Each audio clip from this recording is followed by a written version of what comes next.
അപ്പോൾ ഇതൊരു 2 ടോയ്ലറ്റുള്ള ഒരു വീടിൻ്റെ വർക്കാണ്. അപ്പോൾ ഇത് വേറൊരു പ്ലംബർ ചെയ്തൊരു വർക്കാണ്. അപ്പോൾ സൈഡുകളിലുള്ള ബീമുകളൊക്കെ പൊട്ടിച്ചിട്ടാണ് ഇത് ലൈൻ ഇറക്കിയിരിക്കുന്നത്. അതായത് പൈപ്പ് കൊണ്ടുപോകാനുള്ള എളുപ്പത്തിന് വേണ്ടിയിട്ട് വീടിൻ്റെ മറു സൈഡിലേക്ക് കംപ്ലീറ്റ് ബീമുകളും പൊട്ടിച്ചാണ് ഇത് ഇറക്കിയിരിക്കുന്നത്. അപ്പോൾ നമ്മളിനി ചെയ്യാൻ പോകുന്നതെന്ന് പറഞ്ഞു കഴിഞ്ഞാൽ അപ്പം നമ്മളെ ക്ലയൻറ്റ് ഈ പണി ഏൽപ്പിച്ചപ്പോൾ നമ്മൾ ഇത് കംപ്ലീറ്റ് ആയിട്ട് ഇപ്പുറത്തെ സൈഡിൽ കൂടെ തന്നെയാണ് എല്ലാം ഇറക്കുന്നത്.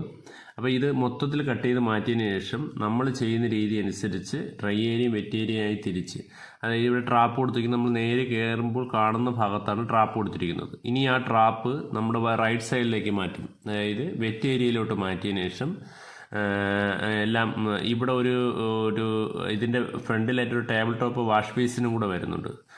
ടേബിൾ ടോപ്പ് വാഷ് ബേസിനും സാധാ സ്റ്റോക്കൊക്കെയാണ് കൊടുത്തിരിക്കുന്നത്. കോർപ്പറേഷൻ വെള്ളം ഡയറക്റ്റായിട്ടും കോർപ്പറേഷൻ വെള്ളം ടാങ്കിൽ നിന്ന് കോർപ്പറേഷൻ വെള്ളവും ഒരു ഹോട്ട് വാട്ടർ ലൈനും എല്ലാം പോയിരിക്കുന്നു. ഇപ്പോൾ ഈ ഒരു ബാത്റൂമിൽ ഹീറ്റർ വെച്ചതിന് ശേഷം മറു സൈഡിലൊരു ടോയ്ലറ്റുണ്ട്. അപ്പോൾ ആ ടോയ്ലറ്റിലേക്ക് ഇവിടെ നിന്നാണ് ഈ ഒരു ഹീറ്ററിൽ നിന്നാണ് ലൈന് അങ്ങോട്ട് പോകുന്നത്.